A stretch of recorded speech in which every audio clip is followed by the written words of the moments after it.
مفتی لوگ بیٹھتے ہیں، بات سنتے ہیں، پھر کہتے ہیں بھائی مسئلہ یہ ہے، شریعت یہ ہے۔ اس وقت ہم کو سننے کو ملتے ہیں ایسے جملے مسلمانوں سے کہ میں نہیں مانتا۔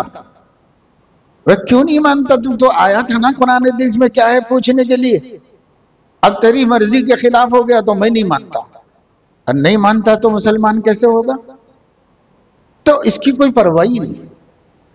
بعض علماء فرماتے ہیں ایسی باتوں سے ایمان ختم ہو جاتا ہے، اور اس کے بعد وہ مومن باقی نہیں رہتا تا وقت کے دوبارہ ایمان نہ لائے۔ بسم اللہ الرحمن الرحیم، الحمدللہ نحمدہ ونستعینہ ونستغفرہ ونؤمن بہ ونتوکل علیہ ونعوذ باللہ من شرور انفسنا ومن سیئات اعمالنا، من يهده الله فلا مضل له ومن يضلل فلا هادي له، ونشهد أن لا إله إلا الله وحده لا شريك له، ونشهد أن سيدنا وسندنا ونبينا ومولانا محمدا عبده ورسوله صلى الله تعالى عليه وعلى آله وأصحابه وأزواجه وبارك وسلم تسليما كثيرا. أما بعد فقد قال الله تبارك وتعالى: أعوذ بالله من الشيطان الرجيم، يا أيها الناس اتقوا ربكم الذي خلقكم من نفس واحدة وخلق منها زوجها وبث منهما رجالا كثيرا ونساء واتقوا الله الذي تساءلون به والأرحام إن الله كان عليكم رقيبا. يا أيها الذين آمنوا اتقوا الله حق تقاته ولا تموتن إلا وأنتم مسلمون. يا أيها الذين آمنوا اتقوا الله وقولوا قولا سديدا يصلح لكم أعمالكم ويغفر لكم ذنوبكم ومن يطع الله ورسوله فقد فاز فوزا عظيما. اما بعد، میں نے مسمات عائشہ پروین سلمہ بنت جناب غیاث الدین صاحب کا عقد نکاح روبرو گواہان اور حضار مجلس کے مبلغ 16,850 روپے بشکل زیور مہر کے عوض آپ کے نکاح میں دے دیا۔ کیا آپ نے قبول کیا؟ بارک اللہ لک و علیک۔ اور مسمات نور جہاں سلمہ بنت جناب عبداللطیف صاحب کا عقد نکاح روبرو گواہان و حضار مجلس کے مبلغ 14,040 روپے کے سونے کے زیور مہر کے عوض آپ کے ساتھ کر دیا۔ کیا آپ نے قبول کیا؟ بارک اللہ لک و علیک و جمع بینکما فی خیر علیہ وآل بیتہ وصحبہ اجمعین. اما بعد، قال النبی صلی اللہ علیہ وسلم: النکاح من سنتی. یہ نکاح کی ایک مجلس ہے، اور اس موقع کے اوپر ان حضرات علماء نے یہ تجویز کیا ہے کہ تھوڑی دیر اس عنوان پر کچھ دینی مذاکرہ ہو، اس کے بعد خطبہ نکاح اور ایجاب و قبول کا عمل انشاءاللہ سامنے آئے گا۔ ہم جانتے ہیں کہ ہمارا دین اسلام ہے، اور ہم اسی دین کو ماننے کے مسلمان کہلاتے ہیں۔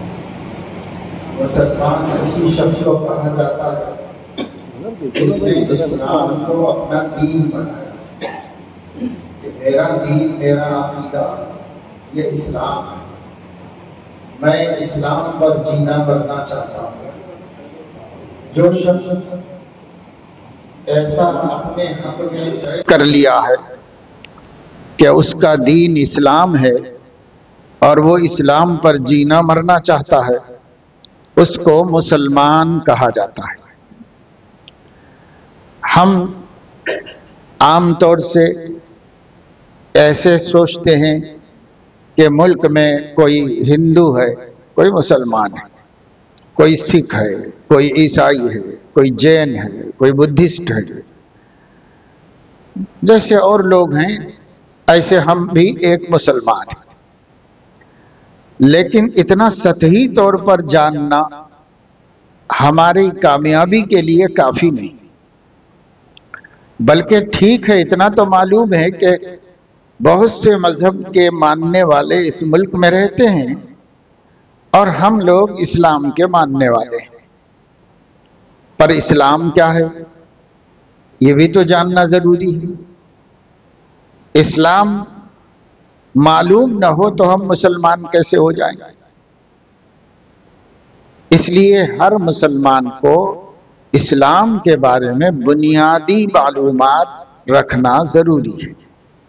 اس کے دو فائدے ہیں، ایک تو یہ ہے کہ ہم صحیح معنوں میں مسلمان کہلائیں گے، اور دوسرے یہ ہے کہ کوئی دوسرا ہمیں اسلام سے بدگمان نہیں کر سکے گا، کوئی دوسرا ہمیں ہمارے دین سے ہٹا نہیں سکے گا۔ یہ دو فائدے جاننے میں ہیں اور جاہل رہنے میں نہیں ہے یہ فائدہ۔ اس لیے مسلمان ہونے کی حیثیت سے ہر کام کرنا چاہیے۔ اسلام کیا ہے؟ اسلام کے لغوی معنی تو ہیں اپنے آپ کو کسی کے سپرد کر دینا،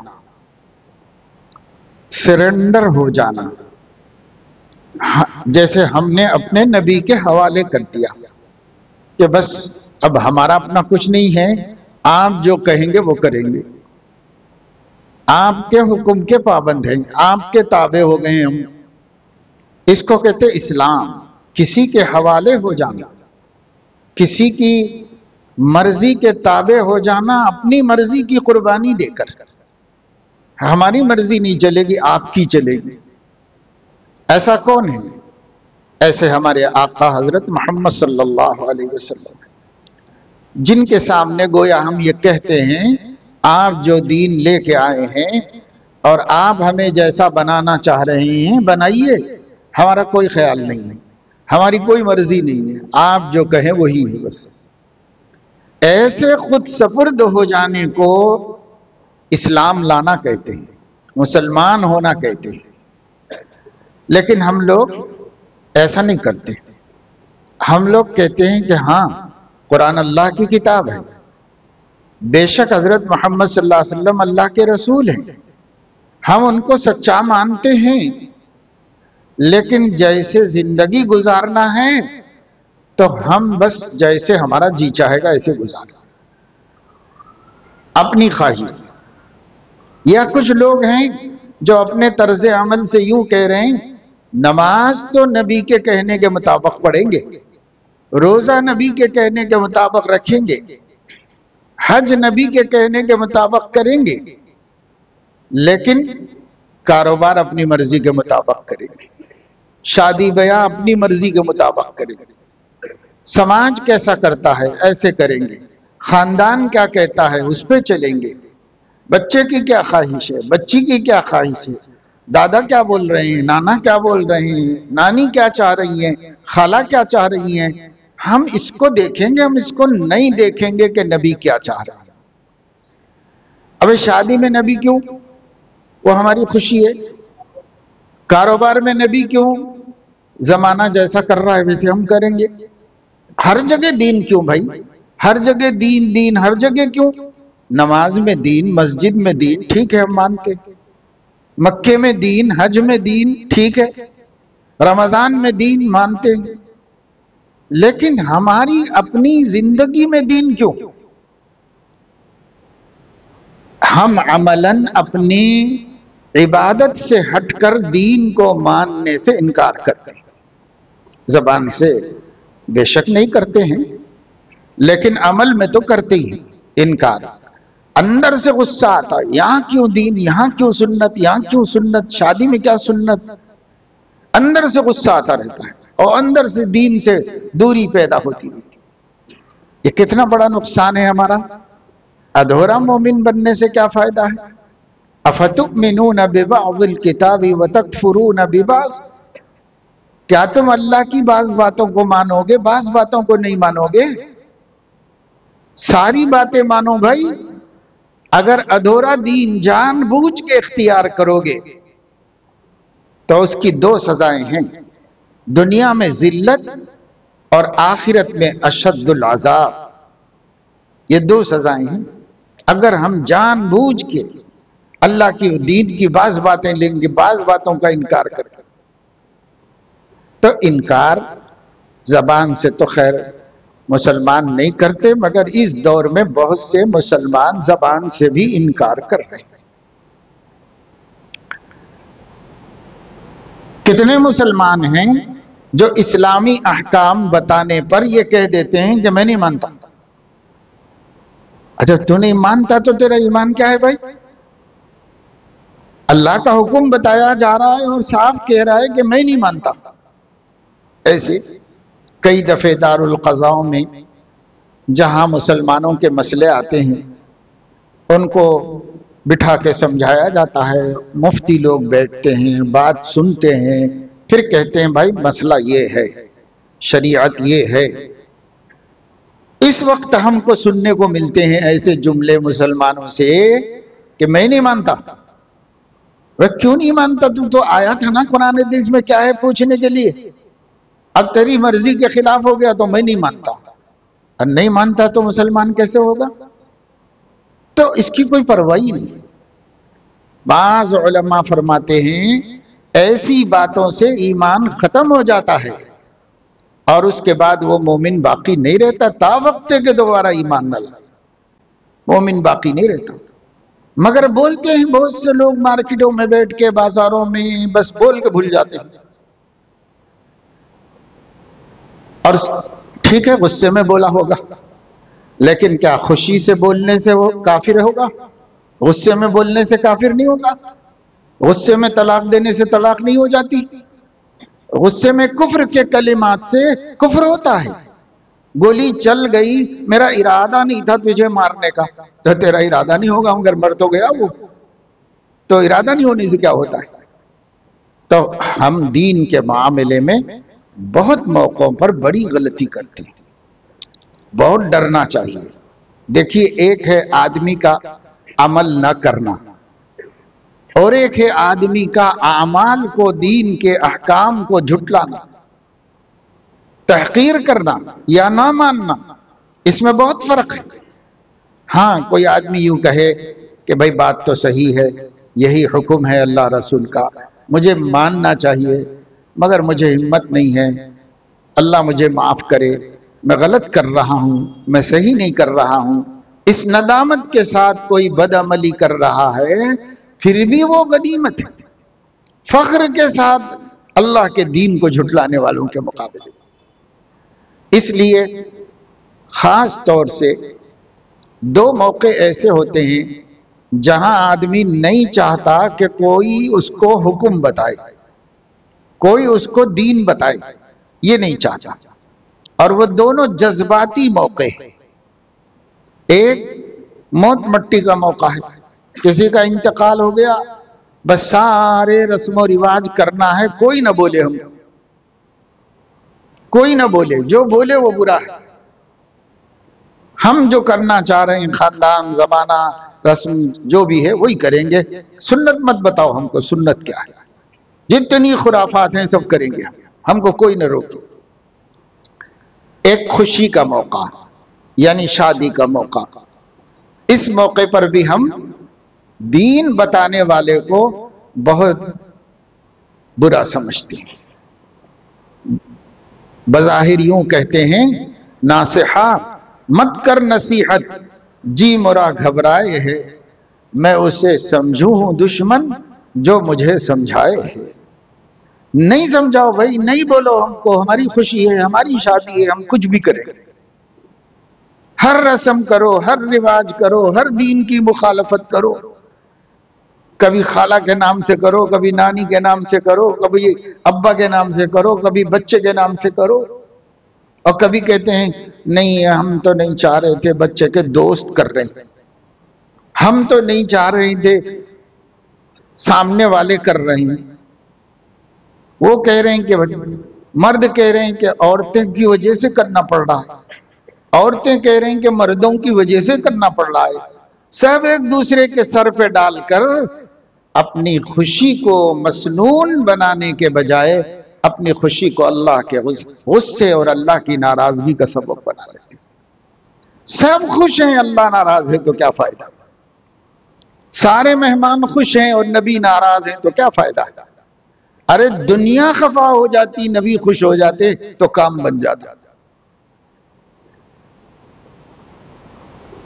جیسے کہا گیا ہے کہ توحید تو یہ ہے کہ خدا خود حشر میں کہہ دے یہ بندہ دو عالم سے خفا میرے لیے، بس اللہ کو یہ نظر آ جائے کہ سب کو اٹھاتا ہے مگر مجھے ناراض نہیں کرتا، کسی کی ناراضگی کی پرواہ نہیں ہے اس کو، بس میرے بارے میں سوچتا ہے میرا اللہ ناراض نہ ہو جائے، میرا نبی ناراض نہ ہو جائے۔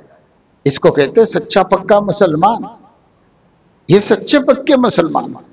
صحابہ ایسے ہی تھے، وہ ساری دنیا کو خفا کر سکتے تھے پر اپنے نبی کو ناراض نہیں کر سکتے۔ نبی کی ادنا ناراضگی ان کی دنیا بجھا دیتی تھی، قیامت آ جاتی تھی اگر نبی ذرا سا ناراض ہو گئے، خفا ہو گئے۔ اور نبی کس چیز پہ خفا ہوتے ہیں؟ حضرت انس رضی اللہ تعالیٰ عنہ فرماتے ہیں میں 10 سال نبی پاک صلی اللہ علیہ وسلم کی خدمت کیا ہوں۔ جب وہ 10 سال کے تھے تو ان کی اماں نے لا کر چھوڑ دیا تھا کہ یہ آپ کے پاس رہے گا، آپ کی خدمت کرے گا۔ اور جب حضور کا وصال ہوا تو وہ 19 برس سے زیادہ ہو گئے تھے، گویا 10 سال انہوں نے خدمت کی تھی۔ تو 10 سال نبی کی خدمت کیا ہوں، کبھی ذاتی معاملے میں یہ نہیں فرمایا کہ ایسا کیوں کیا، ایسا کیوں نہیں کیا، کبھی نہیں پوچھا۔ اگر میں کہنا نہیں مانا تو بھی ناراض نہیں ہوئے۔ ایک مرتبہ حضرت انس کو حضور نے فرمایا ذرا جا کے فلاں صاحب کو بلا کے لاؤ، تو انہوں نے کہا کہ نہیں میرا جی نہیں چاہ رہا جانے کے لیے۔ بچے تھے بہرحال اور باپ جیسے لاڑ تھے ان کے، وہ نبی سے کہنے لگے میرا جی نہیں چاہ رہا، نہیں جاؤں گا میں۔ تو حضور نے فرمایا جاؤ بھائی بلا کے لے کے آؤ، میں نہیں جاؤں گا۔ تو حضور علیہ السلام نے کہا اچھا ٹھیک ہے میں بلا، ان سے کچھ نہیں کہا، خود چلے گئے بلانے کے لیے، وہ صاحب سے ملنے کے لیے خود چلے گئے۔ اب آ رہے تھے تو حضور علیہ السلام نے دیکھا کہ حضرت انس کہیں کوئی تماشا ہو رہا تھا، کھیل، عربوں کا کوئی کھیل ہو رہا تھا، وہ کھیل کے مجمع میں کھڑے ہوئے تھے۔ تو پیچھے سے آ کے حضور علیہ السلام نے چپکے سے ان کی آنکھوں پہ ہاتھ رکھ دیے۔ انہوں نے کوئی ساتھی سمجھ کر جھلا کے چھڑایا اور کہا کہ چھوڑ کون ہے، چھڑانے کی کوشش کی۔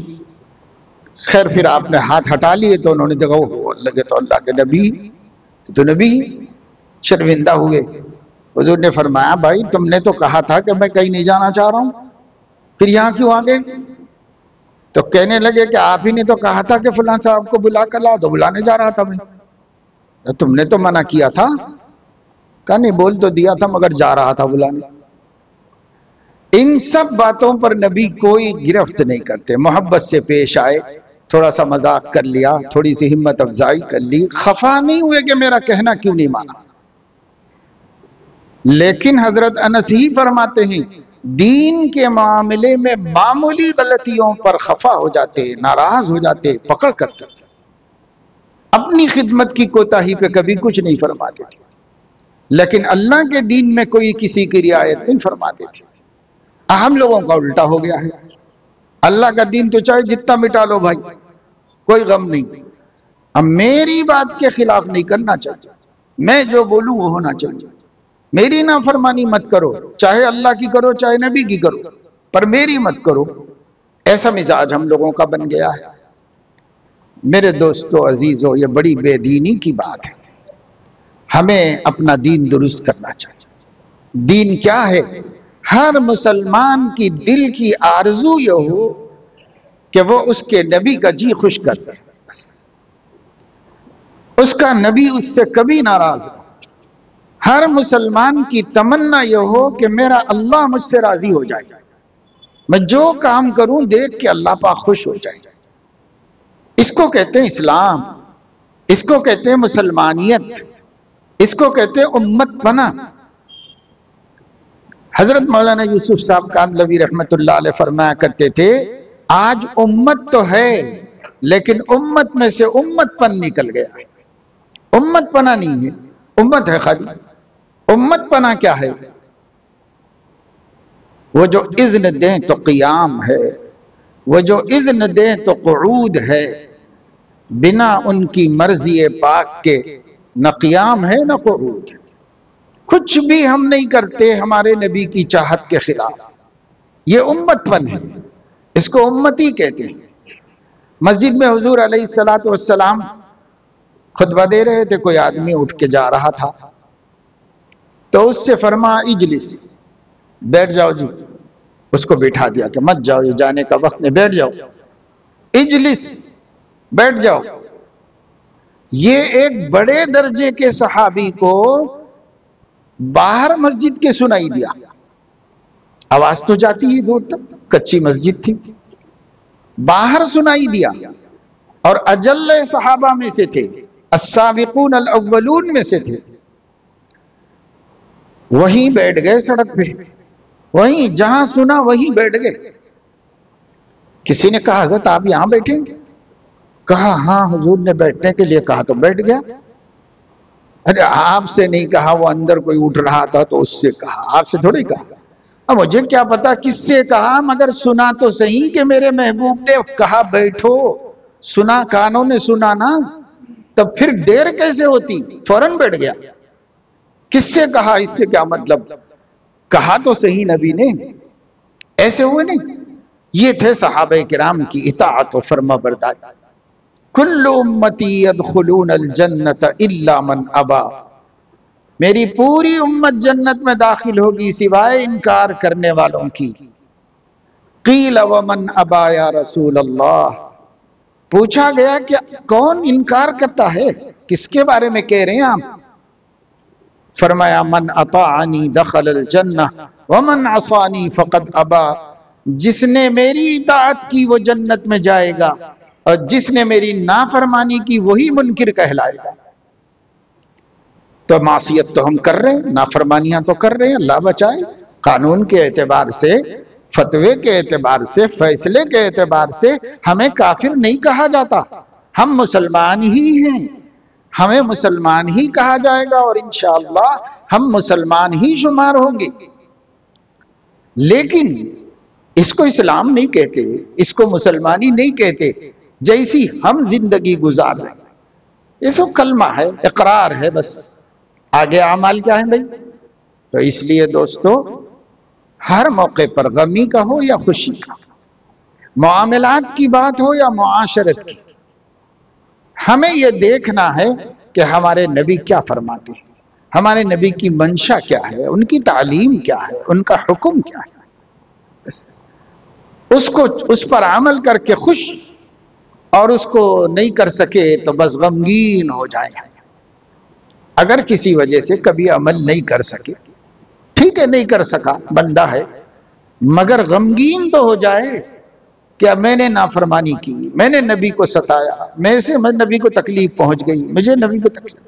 اب دنیا کے محبوبوں کو ذرا سی تکلیف پہنچے تو رات بھر نیند نہیں آتی، اور اس محبوب حقیقی کو ستا کے بھی آرام سے سوتے ہیں، کیسے ہو سکتا ہے؟ پتا چلا کہ محبت سچی نہیں ہے، یا محبت پر ہماری نظر نہیں ہے کہ اس محبت کی حفاظت کرنی چاہیے، اس پر ہماری نظر ہی نہیں گئی کہ یہ بھی بہت نازک رشتہ ہے، اور اس رشتے کی ہمیں حفاظت کرنا چاہیے۔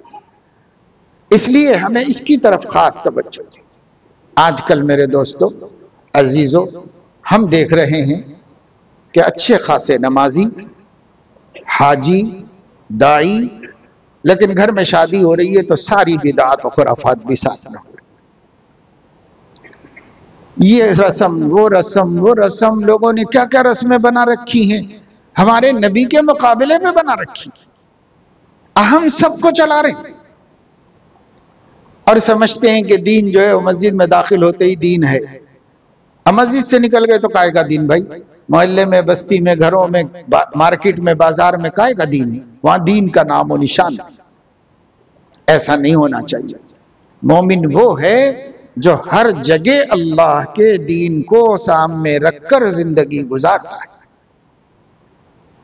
یعلمنا نبینا کل شیء حتی الخراء، ہمارے نبی نے تو استنجا کرنا بھی سکھایا ہے، ہمارے نبی نے تو جوتا پہننا بھی سکھایا ہے، ہمارے نبی نے تو رات میں چھت کے اوپر کہاں سونا چاہیے کہاں نہیں سونا چاہیے یہ بھی سکھایا ہے۔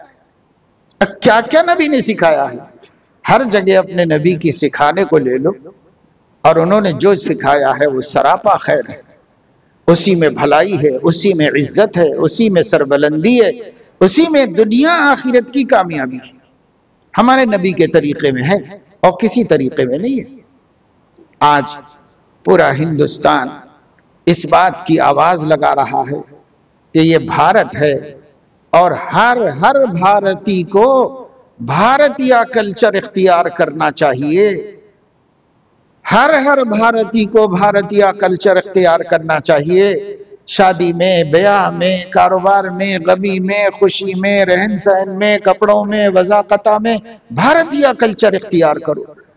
تم بھارتی ہو تو تم بھی بھارتیہ بن جاؤ، مسلمان ہوں گے تو ہوں گے، اسلام تمہارے دل میں رکھ لو، لیکن دیکھو بھارت کی طرح، بھارت کے کلچر میں نظر آؤ، بھارت کے کلچر میں۔ آج پوری دنیا سے آواز لگائی جا رہی، پورے ہندوستان سے آواز لگائی جا رہی۔ ہر ایک تحریک، 100 تحریکیں ہیں RSS کے تحت، مرکزی تحریک تو آپ ہی کے شہر میں ہے، اس کے تحت میں 100 ہیں، 100 تحریکیں پورے ملک میں کام کر رہی ہیں اور 80 برس سے کر رہی ہیں۔ ہر تحریک کی مانگ یہ ہے یہاں رہنے والا ہر آدمی بھارتیہ کلچر میں آ جائے۔ تو دوست، اور اگر تم اپنا کہو گے، اپنے نبی کی بات کرو گے، اپنے دین کی بات کرو گے، تو پھر دوست نہیں۔ دوست جب یہ جب کہ سب بھارتی بن جائے تب تو ہم کہتے ہیں کہ بھائی ہم بھارتی تو ہیں۔ اب بھارتی ہونے کا مطلب یہ ہے کہ بھارت کو اپنا وطن سمجھتے ہیں، ہندوستان کو اپنا وطن، یہاں پیدا ہوئے، یہاں پلے، پرکھوں سے یہاں پر ہیں، صدیوں سے ہم یہاں پر رہتے ہیں، باپ دادا ہندوستانی ہیں، سب ہندوستانی ہیں، ہمارے بڑے بھی اسی زمین میں ہیں اور ہم بھی اسی زمین پر ہیں اور ہمارے بچے بھی اسی زمین پر ہیں، تو ہم بھارتی کیوں نہیں؟ ہم بھارتی ہیں، لیکن جہاں تک دین اور عقیدے اور کلچر کا معاملہ ہے تو وہ صرف ہم ہمارے نبی کی مانتے ہیں اور کسی کی نہیں مانتے۔ اس میں سودا نہیں ہے، اس میں لو دو نہیں ہے، صرف محمد الرسول اللہ صلی اللہ علیہ وسلم ہمارا آئیڈیل ہے، ہمارے لیے ماڈل رول ہے، ہمارے لیے نمونہ ہے، اسوہ حسنہ ہے۔ اس کے علاوہ ہم کہیں دنیا میں رہیں گے تو کسی دوسرے کو ماڈل نہیں بنائیں گے، صرف ہمارے نبی کو ہی ماڈل بنائیں گے۔ اگر ہندوستانی مسلمان اس بات کو مان لے اور یہی بات ہر ایک کی زبان پر ہو تو دنیا کی کوئی طاقت آپ کو آپ کے نبی سے الگ نہیں کر سکتی، کوئی طاقت نہیں کر سکتی۔ آج تک دنیا میں ایسی طاقت نہیں پیدا ہوئی، چاہے وہ سپر پاور ہو، چاہے کچھ بھی ہو، بم ہو، ایٹم بم ہو، ہائیڈروجن بم ہو، کچھ بھی ہو، آپ کو آپ کے عقیدے سے نہیں ہٹا سکی، کوئی طاقت نہیں ہٹا سکی اور کوئی طاقت نہیں ہٹا سکے گی، بشرطے کہ آپ کہتے ہو میرا محبوب اور میرا آئیڈیل محمد الرسول اللہ صلی اللہ علیہ وسلم۔ اور جب آپ یہ بولنا چھوڑ دو گے نا تو حقیر سے حقیر قوم بھی آپ کو اپنے پیروں کے نیچے رون کر ذلیل و رسوا کر دے۔ جس دن آپ یہ بولنا چھوڑ دو گے کہ میرا ماڈل اور میرا محبوب محمد الرسول اللہ صلی اللہ علیہ وسلم ہے، آج بچے کو یہ بات سکھانا ہے، یہ سبق دینا ہے، ہر ایک دل میں یہ بات اتارنا ہے، ہر ایک زبان پر یہ بات لانا ہے، ہر ایک کو یقین درجے میں، خون کے قطروں میں اور گوشت کی نسوں میں ہمارے نبی کی محبت داخل ہو جائے، یہ وقت کی سب سے بڑی ضرورت ہے۔ اب یہ سالانہ عرس تو کرتے رہیں گے، اس سے تو کچھ ملا ہے نہ ملے گا۔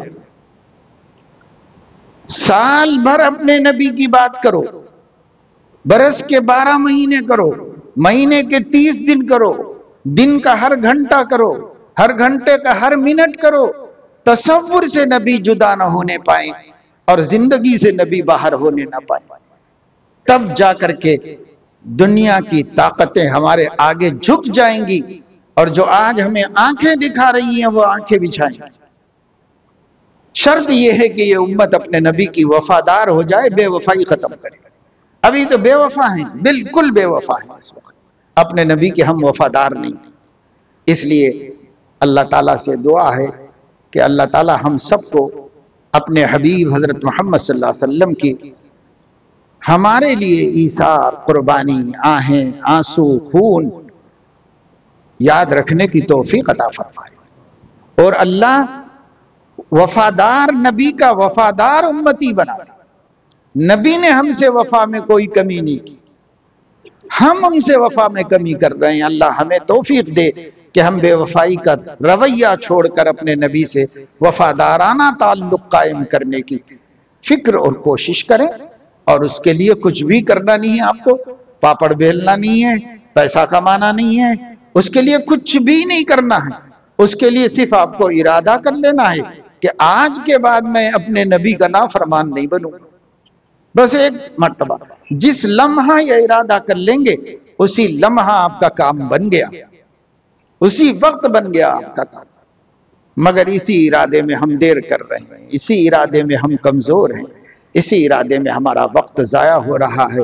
زمانہ بدل رہا ہے، حالات بدل رہے ہیں، تنگیاں بڑھتی جا رہی ہیں، اور مسلمانوں کے لیے مشکلات کے ڈر اور خطرے چوطرف سے پھیلتے جا رہے ہیں، اور آپ کے پاس کوئی حل نہیں، آپ کے پاس اقتدار نہیں، آپ کے پاس فوج نہیں، آپ کے پاس پولیس نہیں، آپ کے پاس جو ہے حکومت نہیں، آپ کے پاس طاقت نہیں، آپ کے پاس اتحاد نہیں، آپ آپس میں ایک دوسرے کے دشمن، ایک ایک کے خون کے پیاسے، ہر ایک کو جھکانا مٹانا ہی زندگی کا مشن ہے۔ یہ ہمارا حال ہے، اور ہمارا مقابل متحد ہے، مضبوط ہے، تمام اسباب ظاہری سے آراستہ ہے، تو ہم کیسے جیتیں گے؟ یہ سب چیزیں نہ ہو تو کوئی غم نہیں، لیکن نبی سے وفا نہیں تو کبھی کامیاب نہیں۔ اور نبی کے وفادار بن جاؤ، کچھ بھی نہ ہو ہمارے پاس کیا کرنا ہے؟ کیا تھا صحابہ کے پاس؟ کیا تھا؟ پھر بھی مکہ فتح ہوا، کچھ بھی نہیں تھا صحابہ کے پاس۔ ہمارے پاس بھی کچھ نہ ہو، لیکن نبی تو ہو ہمارے پالے میں، ہمارے طرف اللہ تو ہو، اور اللہ بھی خفا ہو، نبی بھی روٹھے ہوئے ہوں، تو اس بے سہارا بے نصیب قوم کا کوئی پرسان حال نہیں ہو سکتا۔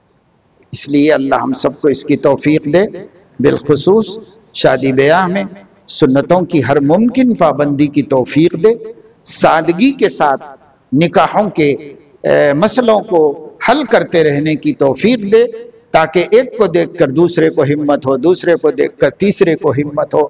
ورنہ جتنی مصیبت اس وقت شادی بنی ہوئی ہے، کوئی اور چیز اتنی بڑی مصیبت نہیں ہے۔ اتنی بڑی مصیبت نام اس کا شادی ہے، لیکن اس سے بڑی غمی کوئی نہیں۔ سب سے بڑا غم اور سب سے بڑا نقصان۔ شادی کرنے کے لیے پیسے چاہیے، شادی کرنے کے لیے وقت چاہیے، شادی کے لیے یہ چاہیے، شادی کے لیے وہ چاہیے، اور اس میں دیر پر دیر، اور اس دیر میں جو برداشت کر سکا سو خون کے گھوٹ پی پی کے برداشت کر لیا، اور جو بچی برداشت نہیں کر سکی وہ کسی ایمان والے بے ایمان کسی کے بھی ساتھ نکل کے بھاگ گئی۔ یہ سب ہو رہا ہے نا، سب سنتیں چھوڑنے کی وجہ سے ہو رہا ہے۔ اگر سنت کے مطابق نکاح ہو جائیں تو سارے مسائل حل ہو جائیں گے۔ اللہ تعالیٰ مجھے آپ کو سب کو توفیق عمل نصیب فرمائے۔ اس وقت میں آپ کی اس مسجد میں یہ دو بھائی ہیں، محمد سہیل انصاری اور حافظ محمد اسد انصاری۔ آپ ہیں اسد ہیں، آپ سہیل ہیں جی۔ تو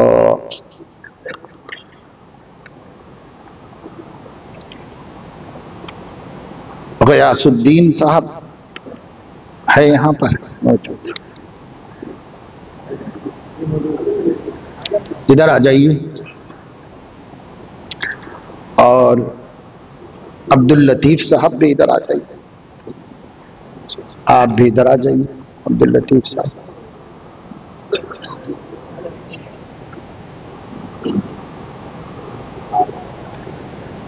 آ جائیے،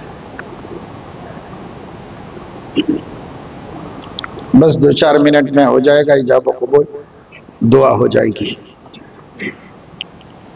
آ گئے ہمارے عبداللطیف صاحب،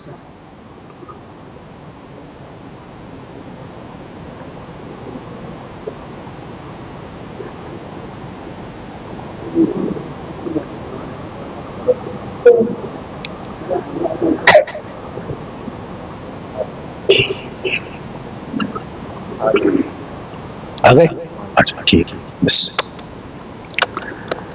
بسم اللہ الرحمن الرحیم، الحمد للہ نحمده ونستعینه ونستغفره ونؤمن به ونتوکل علیہ ونعوذ باللہ من شرور انفسنا ومن سیئات اعمالنا، من يهده الله فلا مضل له ومن يضلل فلا هادي له، ونشهد ان لا اله الا الله وحده لا شريك له، ونشهد ان سيدنا وسندنا ونبينا ومولانا محمدا عبده ورسوله صلی اللہ تعالی علیہ وعلا آلہ واصحابہ وازواجہ وبارک وسلم تسلیما کثیرا، اما بعد فقد قال اللہ تبارک وتعالی اعوذ باللہ من الشیطان الرجیم، یا ایہا الناس اتقوا ربکم الذی خلقکم من نفس واحدہ وخلق منها زوجها وبث منهما رجالا كثيرا ونساء واتقوا الله الذي تساءلون به والأرحام إن الله كان عليكم رقيبا، يا أيها الذين آمنوا اتقوا الله حق تقاته ولا تموتن إلا وأنتم مسلمون، يا أيها الذين آمنوا اتقوا الله وقولوا قولا سديدا يصلح لكم أعمالكم ويغفر لكم ذنوبكم ومن يطع الله ورسوله فقد فاز فوزا عظيما۔ اما بعد، میں نے مسمات عائشہ پروین سلمہ بنت جناب غیاث الدین صاحب کا عقد نکاح روبرو گواہان اور حضار مجلس کے مبلغ 16,850 روپے بشکل زیور مہر کے عوض آپ کے نکاح میں دے دیا، کیا آپ نے قبول کیا؟ بارک اللہ لک و لک۔ اور مسمات نور جہاں سلمہ بنت جناب عبداللطیف صاحب کا عقد نکاح روبرو گواہان حضار مجلس کے مبلغ 14,040 روپے کے سونے کے زیور مہر کے عوض آپ کے ساتھ کر دیا، کیا آپ نے قبول کیا؟ بارک اللہ لک وعلیک وجمع بینکما فی خیر، یا رب لک الحمد کما ينبغی لجلال وجہک وعظیم سلطانک، اللہم لک الحمد حمدا دائما مع دوامک، ولک الحمد حمدا خالدا مع خلودک، وَلَكَ الْحَمْدُ لَا مُنْتَهَى لَهُ دُونَ مَشِيئَتِكَ، وَلَكَ الْحَمْدُ حَتَّى تَرْضَى، وَلَكَ الْحَمْدُ إِذَا رَضِيتَ، وَلَكَ الْحَمْدُ بَعْدَ الرِّضَى، يَا أَهْلَ التَّقْوَى وَيَا أَهْلَ الْمَغْفِرَةِ۔ اللهم صل وسلم وبارك على سيدنا محمد عبدك ورسولك، وصل على المؤمنين والمؤمنات والمسلمين والمسلمات، اللهم لا مانع لما أعطيت ولا معطي لما منعت ولا ينفع ذا الجد منك الجد، اللهم اجعلنا من الذين يستمعون القول فيتبعون أحسنه، ربنا آتنا في الدنيا حسنة وفي الآخرة حسنة وقنا عذاب النار، ربنا آتنا من لدنك رحمة وهيئ لنا من أمرنا رشدا، ربنا هب لنا من أزواجنا وذرياتنا قرة أعين وجعلنا للمتقين إماما،